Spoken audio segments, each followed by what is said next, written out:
بسم اللہ الرحمن الرحیم۔ السلام علیکم ورحمۃ اللہ وبرکاتہ۔ کیسے ہیں آپ سب؟ اللہ تعالیٰ آپ سب کو اپنی حفظ و امان میں رکھے۔ تو جیسے یہ ہمارا سلسلہ جو چل رہا ہے قرآن پاک کا، تو آج اس میں ہم آپ کو جو ہے نا سورۃ بقرہ کی ان جو آیت نمبر 87 ہے، آج ہم وہ آپ کو پڑھ کر سنائیں گے۔ اللہ تبارک و تعالیٰ سے دعا ہے کہ یا اللہ پاک ہمیں صحیح پڑھنے اور اس کو سمجھنے اور اس پر عمل کرنے کی ہمیں توفیق دے۔ تو چلیں شروع کرتے ہیں۔ وَلَقَدْ أَتَيْنَا مُوسَى الْكِتَابَ وَقَفَّيْنَا مِن بَعْدِهِ بِالرُّسُلِ وَأَتَيْنَا عِيسَى بن مريم البينات وأيدناه بروح القدوس أفكلما جاءكم رسول بما لا تهوى أنفسكم مستكبرتم ففريقا كذبتم وفريقا تقتلون۔ اس کا ترجمہ ہم نے موسیٰ علیہ السلام کو کتاب دی، پھر ان کے بعد بہت سے رسول بھیجے، ان میں مریم بھی تھیں جن کو ہم نے کھلی نشانیاں عطا کیں اور روح القدوس یعنی جبرائیل سے ان کو مدد دی۔ لیکن اے بنی اسرائیل، تم نے کبھی بھی کسی رسول کی صحیح معنوں میں اطاعت نہیں کی۔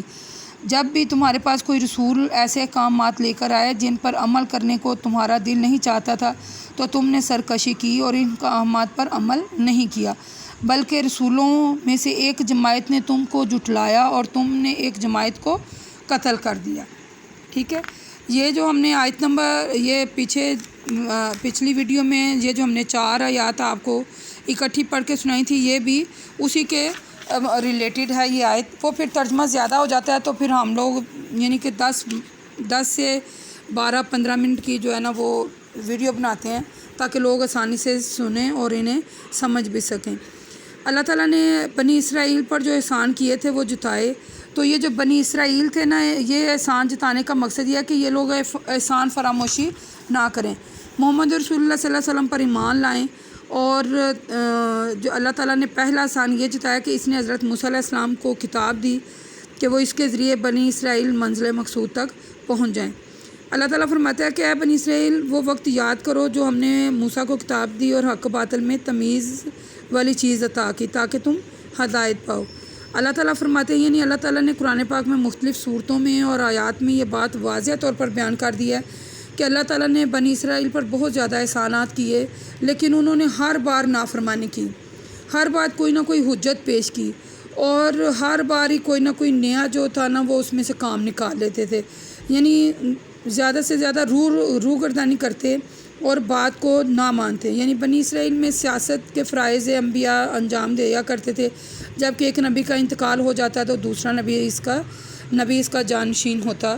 یعنی اللہ تعالیٰ نے بہت زیادہ احسان کیے۔ اللہ تعالیٰ یہ احسان کو ہائی لائٹ کر رہا ہے۔ پیچھے بھی ہم نے بنی اسرائیل کی یاد پڑھی سورۃ بقرہ میں، اور یہ بھی اسی کے ریلیٹڈ ہے کہ بنی اسرائیل اللہ تعالیٰ نے واضح طور پر کھول کر نشانیاں بیان کر دی ہیں کہ یہ جو پچھلی قومیں تھیں یہ کیسے اللہ تعالیٰ ان پر احسان کرتے تھے، اور پھر جب یہ نافرمانی کرتے تو ان پر عذاب بھی ویسے ہی آتے تھے۔ ٹھیک ہے، ان پر جیسے نافرمانی کرتے ہیں ان پر عذاب بھی ویسے ہی آتے تھے۔ یعنی یہ رسول صلی اللہ علیہ وسلم فرماتے ہیں کہ بنی اسرائیل جو تھے وہ مثلا اس میں ہائی لائٹ کیا کہ ایک سے ایک نبی آتے رہے ہیں انہیں سمجھانے کے لیے، لیکن انہوں نے کوئی فیض جو ہے نا وہ ان سے نہیں پایا، اور فیض بھی نہیں پایا، اور آگے سے ان کی یعنی کہ توہین امیز الفاظ اور روگردانی بس کرتے رہے ہیں۔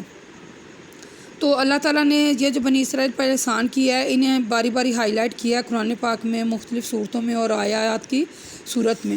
یعنی ان میں سے کچھ یہ ہیں کہ ہم نے عیسیٰ بن مریم کو کھلی نشانیاں عطا فرمائیں اور روح القدوس سے ان کی تقویت پہنچائی۔ تو جب اللہ تعالیٰ نے کہا اے عیسیٰ بن مریم، میری نعمت کو یاد کرو جو میں نے تم پر اور تمہاری والدہ پر کی، اور اس وقت کو بھی یاد کرو جب میں نے روح القدوس کے ذریعے تمہیں یعنی تقویت پہنچائی۔ روح القدوس کا مطلب جبرائیل علیہ السلام ہے۔ ٹھیک ہے، ان آیات سے واضح طور پر بیان ہو جاتا ہے۔ اللہ تعالیٰ رسول صلی اللہ علیہ وسلم نے فرمایا حضرت احسان سے کہ بے شک روح قدوس ہمیشہ تمہیں تقویت پہنچاتا رہے گا جب تک کہ تم اللہ اور اس کے رسول کی طرف سے جواب دے رہو گے۔ اللہ تعالیٰ نے ایک اور مقام پر ارشاد فرمایا ہم نے بنی اسرائیل سے عہد لیا. یہ ذرا میں آپ کو یہ ہائی لائٹ کر کے بتا دوں کہ ہم نے بنی اسرائیل سے عہد لیا ہے.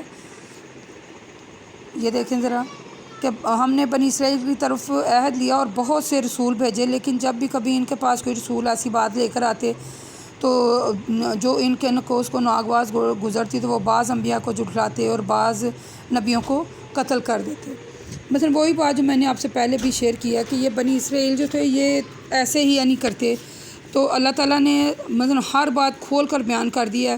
اب جس کا دل کرے ان پر یقین کرے، جس کا دل کرے اس پر یقین نہ کرے. تو وہ دنیا میں بھی ان کے لیے جو ہے وہ رسوائی ہے اور آخرت میں بھی ان کے لیے رسوائی ہے. اور ہم ایمان ہونے کی یہ مثلا حیثیت سے ہم لوگ جو ہیں کہ ہمیں اپنی اصلاح کرنی چاہیے. اصلاح یہ کرنی چاہیے کہ ہمیں یہ دیکھنا چاہیے کہ جو ہمارے لیے اللہ پاک نے حکم نازل کیا ہے ہمیں اس کو ہر حال میں ماننا چاہیے.